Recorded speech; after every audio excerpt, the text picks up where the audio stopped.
All right, here we go. 9.2, last chapter of the year. Remember, we already did 9.1, which involved square roots, radicals, simplifying them, and exponents. So we're going to start off with 9.2, solving quadratic equations by graphing. Okay, so here's a warm up. Go ahead and pause the video. Remember, that's really important kind of as we go along. The best way you can learn is by trying it yourself. Um, Pause the video, try it, and then obviously you can watch and kind of see how it goes. Particularly when we get into the meat of the lesson, important that you do that, especially maybe after we've done one example to try the other ones on your own. Okay, but go ahead and do the warm up. So pause the video. Okay, well, hopefully you realize that you just needed to set each of these factors equal to 0. So x equals 0, x minus 9 equals 0. Add 9 to both sides, so you get x equals 0 and 9. This one was negative 2 and 0. How many solutions should we get for this one? Yeah, just one, right? Because even if we wrote it out as 6m minus 3 equals 0, 6m minus 3 equals 0, in both cases, m is going to equal 1/2. And here you want to be careful in solving these, but you still set each factor equal to 0, zero product property, and you get negative 4 and 4. And then how would you check these? I hope you said, yeah, you would plug in the solutions to the original equation and solve them and make sure that they balance. So you get the check. Okay, moving on. Our learning target for 9.2 is that you will know how to use a graph to solve a quadratic equation. Okay, so we're going to graph to solve a quadratic equation. Fortunately, you've done plenty of graphing, so all of that knowledge will come into play here. So let's take a step back and go back to linear equations when we are graphing lines and solving linear equations by graphing, which we did in section 3.4. Okay, and if you remember back to then, what we learned was that the x-intercepts of a graph were the solutions to the equation. So for example, if we wanted to solve y equals x plus 2, we would set x plus 2 equal to 0 and solve for x. Okay, so saw that. Okay, and basically we can do this same thing with quadratic equations. So yeah, we're going to be looking to find what? Hopefully you just said x-intercepts, or the zeros of the function, which again, remember, that's the same as x-intercepts. X-intercepts are on the graph. Functions of 0 is when what makes f of 0, or what makes f of x equal to 0, I should say. Okay, great. So obviously you're not going to work with a partner unless you're doing these notes with someone, and that would be totally fine. And notice it says you can use Desmos as a graph. So go to Desmos and sketch the graph of y equals x squared minus 2x. Okay, so go ahead and go and do that. Pause the video. And then you should have gotten something that looked something like that. This obviously is not from Desmos. I've copied this from the, screenshotted it from the textbook. But look at question B. What is the definition of an x-intercept of the graph? Well, we know what that is. We need the graph for that. It's where it what? It's the x-coordinate of a point where the graph crosses the x-axis. So in this case, there's two of them. What are they? 0 and 2. Good. So what is the definition of a solution of an equation in x? The value of x that makes the equation true, right? So we want to know what will make the equation true. So how many solutions does x squared minus 2x equals 0 have? Right, it's going to have 2, right? And again, what are they? 0 and 2. How could we make sure that that's right? We could plug them in and check them. Plug in a 0 here and a 0 for y, right? 0 squared is 0, minus 2 times 0, which is 0. 0 minus 0 equals 0. That one checks. Plug in 2. 2 equals 2 squared, which is 4, minus 2 times 2 is negative 4. 4 and negative 4 makes 0. So that works, right? Because we're going to plug a 0 in for y. Okay, good. So that's how we did it, by substitution. Awesome. Okay. I want you to solve each equation by graphing. Go ahead and use Desmos. So you want to pause and then figure out how many x-intercepts does each graph have. So go ahead and do that. Okay, on this first one, you would have saw that there were 2 x-intercepts, and they were at -2 and 2. And then on the second one, after you've tried it on your own, there's only 1. So there's only 1 solution to this. Notice if we factored this, what if we factored this? Isn't this a perfect trinomial square? Wouldn't this factor to x minus 1 quantity squared? And if you set each of those factors equal to 0, you're going to get 1, right? X equals 1, x equals 1, which makes sense. We only have 1 solution, 1 x-intercept here, this graph. So it's all consistent. Okay, so here's the meat of the lesson. Here's the core concept. So we're solving quadratic equations by graphing. We've already learned how to do them by factoring and using the zero product property. So this is a second way we're learning how to do them, okay? And really, overall, we're going to have 5 of those when we're done. Graphing being the second one, and then 9.3, 9.4, and 9.5 will each hit a different method, okay? Step 1, write the equation in standard form, right? So ax squared plus bx plus c equals 0. Graph the related function, y equals ax squared plus bx plus c. Find the x-intercepts, if there are any, because we've seen graphs where we don't have any x-intercepts. And the solutions, or roots, remember roots is the same thing as the solution to a quadratic equation, are going to be the x-intercepts of the graph. Okay, so we've already learned how to solve by graphing, so let's, there's different methods for doing that, but let's go ahead and go through. So I want you to solve x squared plus 2x equals 3 by graphing, okay? So you can do it really however you want.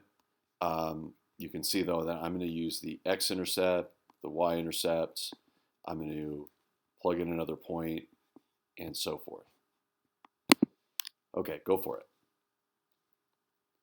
All right, so what I did was I went ahead and put it into standard form, following this. I then graphed that, right? My axis of symmetry would be negative b over 2a. So that would be what? Negative 2 over 2 times 1, which equals negative 1. Okay, so I know my axis of symmetry. How would I get my vertex? Of course, we plug in negative 1. All this stuff from Chapter 8. Love Chapter 9. Just incorporates so much of what we've learned this year. So I plug in negative 1 into here, and we get y ends up equaling negative 4. So my vertex is negative 1, negative 4. So now not only do I have my axis of symmetry, but I can put a point on it at negative 1, negative 4. I know it's the vertex. I also know that this is going to open what? Up or down? Good. Up, yes, because the a is, in this case, is 1. Good. I have another point, don't I, just from looking at this equation? Yeah, my y-intercept is the plus c, right? In this case, it's negative 3. So I can plot 0, negative 3. And I kind of need, if I want to have 5 points to graph this carefully, I'm going to need to come up with one more, right? I have my vertex, I have my y-intercept, which I'll be able to go ahead and reflect across the axis of symmetry, right? Because this point is what? The x-coordinate is 0 as compared to the axis of symmetry negative 1, so it's 1 unit to the right, so I can reflect it 1 unit to the left and have a point at negative 2, negative 3, and then let's pick another one. So what I used was 1, easy number to plug in. If I plug in 1, you get 1 squared is 1, 2 times 1 is 2, so 1 plus 2 is 3, minus 3 is 0, so y is 0. And then I can reflect that point across, and hopefully you ended up getting a point at negative 3, comma 0. So we have those 5 points, excuse me. And so what would our solutions be? Again, they're the x-intercepts, which in this case are negative 3 and 1. Okay, notice that's where the y-axis is. Okay, awesome. All right, again, if you didn't do that one on your own, make sure you definitely try this one on your own. So, and I'm going to go about doing it pretty much the same way. Okay, so go for it, and then when you're ready, uncover and we'll go through it. Okay, so I wrote out y equals x squared plus 4x. Now I just need to graph this. Axis of symmetry, again, use negative b over 2a because it's in standard form. Okay. To figure out the vertex, I'm going to plug negative 2 in and figure out what the y coordinate comes out to be. If I plug in negative 2, it ends up being negative 4. Vertex, obviously, then, negative 2, negative 4. So you've graphed that. You have your axis of symmetry that you've dotted going down. We know this was going to open up. Good. Now we need to pick 2 points. There's actually a point here, again, that's kind of hidden, right? This is standard form. What would C be? Yeah, you could put a plus 0 there if you wanted to. Let's see if that's what I did. Yeah, it is. So if you plugged 0 in here, or if you set y equal to 0, then you could solve it. You could factor it, and you'd end up getting that. And I plugged in negative 1, and then I reflected those 2 points. We got negative 4, 0, negative 3, negative 3. So your final graph hopefully looked like that. And what are your x-intercepts? Negative 4, 0, answers, 0, and ooh, is that right? Is 4 right? Gosh, I better go check. If I go back to my original and I plug in a 4, I get 16, and then 4 times 4 is 16. 16 plus 16 is 32. That doesn't equal 0. Oh my gosh, I must have done something wrong. Oh, wait a minute. It was negative 4. Oh. So I got to put a negative sign in here. I wonder if your teacher did that on purpose or not. Okay. You'll never know, I guess. Anyway, on we go. But that's important, right? You always want to go back and check. And if something doesn't make sense based on what you see in your graph, then that would hopefully lead you to make sure to do that. But you should be doing it anyway. Okay. Onward. Okay, so here's another one. I'll give you a hint on this one. Remember, your leading coefficient, it's always easier to work with these when it is positive. So think about how you might do that. All right, good luck with that. Pause it. Come back when you're done. Okay, so what I did was I actually moved the negative x squared over to the right side, and then I just flipped this 2 sides because I know I feel more comfortable having the 0 on the right side and having my x squared. Did you have to do that? No. Another way, by the way, would be to subtract 2x from both sides, subtract 4, and then multiply both sides by negative 1. We still would have gotten to the same place.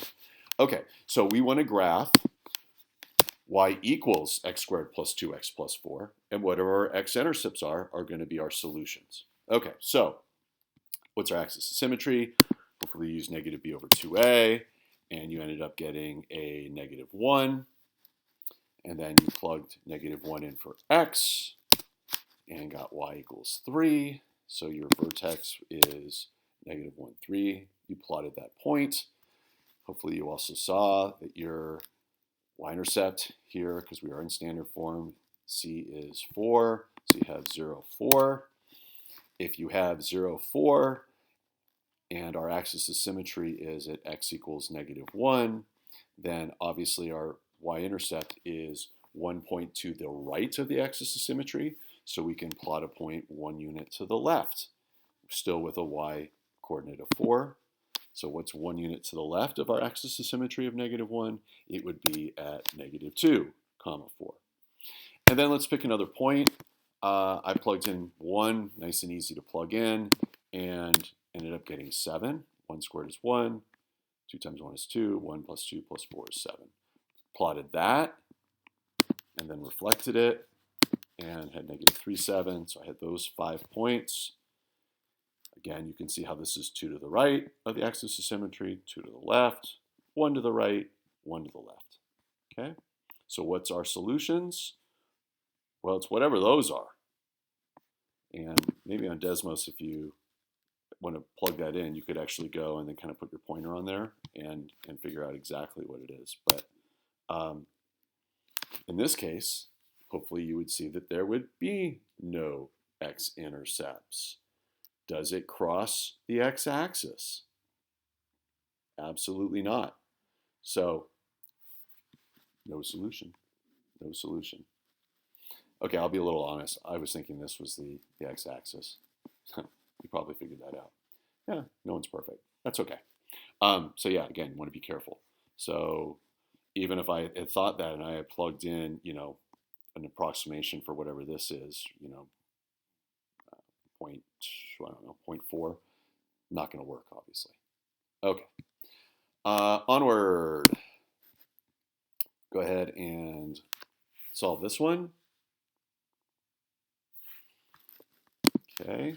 So when I add 25, I notice something right off the bat. It's a trinomial. And,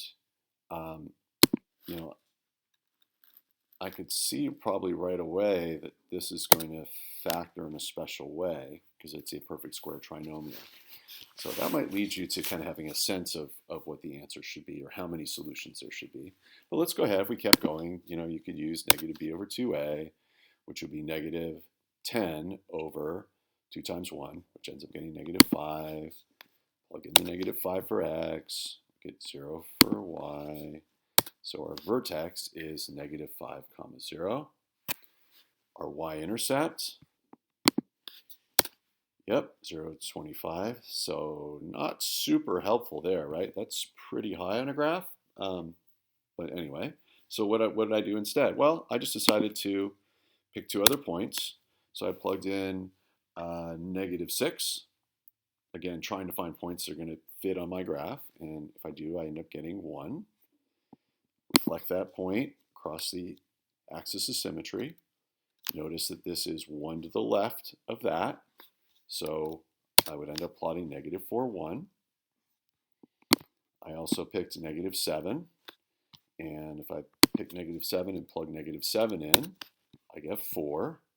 So negative 7 is what? It's 2 to the left of negative 5, or axis of symmetry. So I want to plot the point that's 2 to the right, which is negative 3, 4.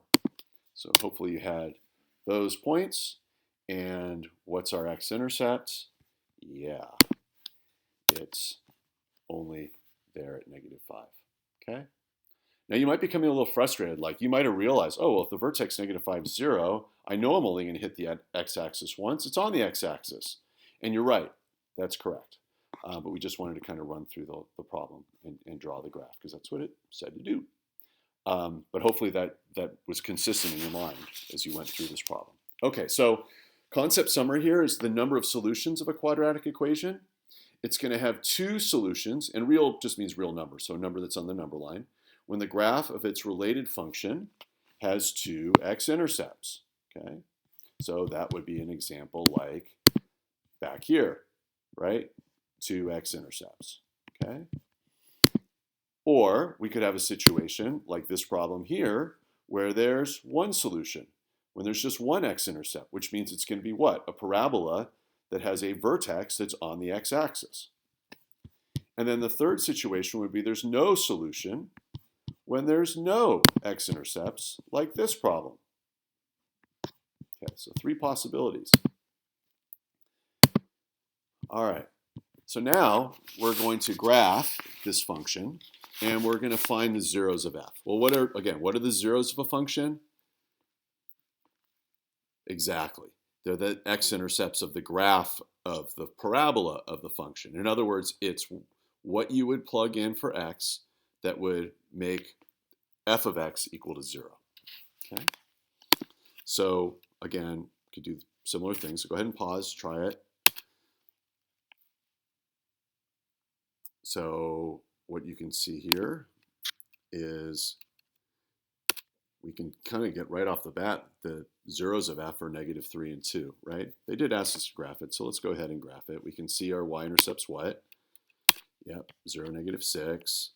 We can get our axis of symmetry, negative b over 2a. Or, in this situation, since we factored it and put it in what form? Intercept form. We could use the p plus q over 2, or the average, or the mean of our two x-intercepts, right? So -3 plus 2 over 2 equals -0.5, or -1/2. And plug that in for x. And we get -6 1/4. So what's our vertex? -0.5, comma, -6.25. And we can reflect the y-intercept, right? 0, -6. Remember, axis of symmetry is -0.5. So this is what? This point is half a unit to the right. So we could go half a unit to the left. Half a unit to the left of -0.5 would be at -1. We're still the same y-coordinate, -6. We would have had those points and drawn our graph. I bet you're starting to feel a little frustrated with this. Like, you're like, there's better ways to solve this. And you know what? You're right. But graphing is one way, so we wanted to review that with you and just kind of show you how the graphs and the equations and functions all interrelate. Okay, so here we go. Football player kicks a football 2 feet above the ground with initial vertical velocity of 75 feet per second. So if it's 2 feet for ground, it's probably a punt rather than a kickoff, right? Because when you kick off, it's basically from the ground, or from a tee that's barely above the ground. So it's probably a punter. The function h equals -16t squared plus 75t plus 2 represents the height h in feet of the football after t seconds. Okay, so if you're imagining an x and y axis, what's the x-axis? Yeah, it's the time. And what's the height, or the y-axis? Well, it's the height in feet. Okay. A, find the height of the football each second after it's kicked. B, use the results of part A to estimate when the height of the football is 50 feet. C, use a graph, and you can go ahead and use Desmos if you like. After how many seconds is the football 50 feet above the ground? Okay, so part A says, find the height of the football each second after it's kicked. You might be saying, well, gosh, how many seconds do I have to plug in? Well, what would tell us that? What would tell us that? Usually kick the ball up in the air, punter, good hang time, I think, is a little over 4 seconds. So we probably aren't going to have to go much past 4, 5, or 6 seconds. But let's see how it all plays out. So start plugging them in. So 0 seconds, what do we know? We're at 2 feet, right? We said we kicked it from 2 feet above the ground. Well, if I plug 0 in for t, doesn't this become 0? Doesn't this become 0? So h equals 0 plus 0 plus 2. Yeah, that makes sense. Okay, what'd you do when you plugged in 1? Hopefully you got 61. This would be 1 squared is 1 times -16. So -16, 75 times 1 is 1, and then plus 2. So -16 plus 75 plus 2 gets you 61. Okay, so is the ball up in the air still? Yeah. Okay, so let's go on. After 2 seconds, hopefully you got 88. Okay, ball's gone higher. Okay, it's still in the air. Still need to keep going. Okay, plug in 3. Hopefully you got 83. What does that tell us?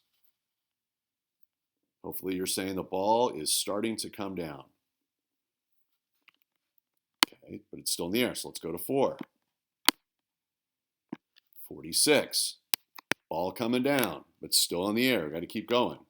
I wonder if it's going to hit the ground before 5. Well, let's plug it in and find out. -23 for the height. Unless the ball's got a drill bit on it or something like that, and it can drill into the ground, and I don't know if footballs that can do that. Probably be hard, probably would hurt to kick a ball like that. So what is that telling us? Hopefully you just said that the ball's going to come back down and hit the ground somewhere between 4 and 5 seconds. Okay. All right, part B. Use the results of part A to estimate when the height of the football is 50 feet. Okay, so we don't want to know the vertex here. We want to know when it's about 50 feet. Well, what does this data tell you? Okay, we know it goes way above 50 feet, right? So we know that's not the vertex. When do you think it's going to be about 50 feet high? Well, hopefully you said that it's about 50 feet high at some place between 0 and 1 seconds. okay? And then it kind of keeps going up, and then it starts coming down, and somewhere between 3 and 4 seconds, probably pretty close to 4 seconds, it's back to 50 feet on its way down. So maybe just a little less than 1 second and at almost 4 seconds. Okay, part C, use a graph Desmos to see how many seconds the football, after how many seconds the football is 50 feet above the ground. So go ahead and go and do your Desmos. All right. So again, hopefully you remembered that this is what you wanted to solve, right? You wanted to know when h was 50.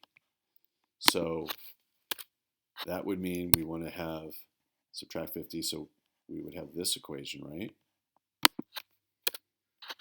So we're actually graphing this, not this. And then whatever the y-intercepts are is what we get, okay? Now, there was another way we could do this. We could have just plugged this in, but then we wouldn't be looking for the y-intercepts. And by the way, notice how this is a little less than 1 and this is real close to 4. We could have just plugged this in. But then what would we be looking for? We wouldn't be looking for the y-intercepts. We'd be looking for where we'd have a different parabola, right, that would be shifted up by how many? Yeah, by 50, right? So we'd want to see where we're crossing 50. So if we were shifted up, our times, or our t values here would have been up here. So really 2 different ways you could have done that. Okay, great. So after how many seconds is the football 65 feet above the ground? Again, you can use Desmos, but think about how you would plug it in or what you would look for, right? So we would have that, right? But really, we want to get the x-intercepts for this equation, okay? And you can see that that would have been 1.096 and 3.591, okay? Going back to your chart, does that make sense? When is it, again, 65 feet? Yeah, between 1 and 2, right? Maybe a little after 1, and between 3 and 4. So these answers make sense. Okay, great. And to finish off, when a quadratic equation has 2 solutions, what do you know about the graph of its related function? What do you know about that graph? Hopefully you said 2 x-intercepts. And when it has only 1 solution, what do you know about the graph? Yep, only 1 x-intercept, meaning the vertex is on the x-axis. And when it has no solution, that means your graph's what? Got no x-intercepts. Okay, well that does it for the lesson on 9.2. Again, graphing I know can be a little frustrating and time consuming. We try to give you a few less problems when you're doing these, but important to understand kind of how this all comes together. Great. Have a good rest of your day.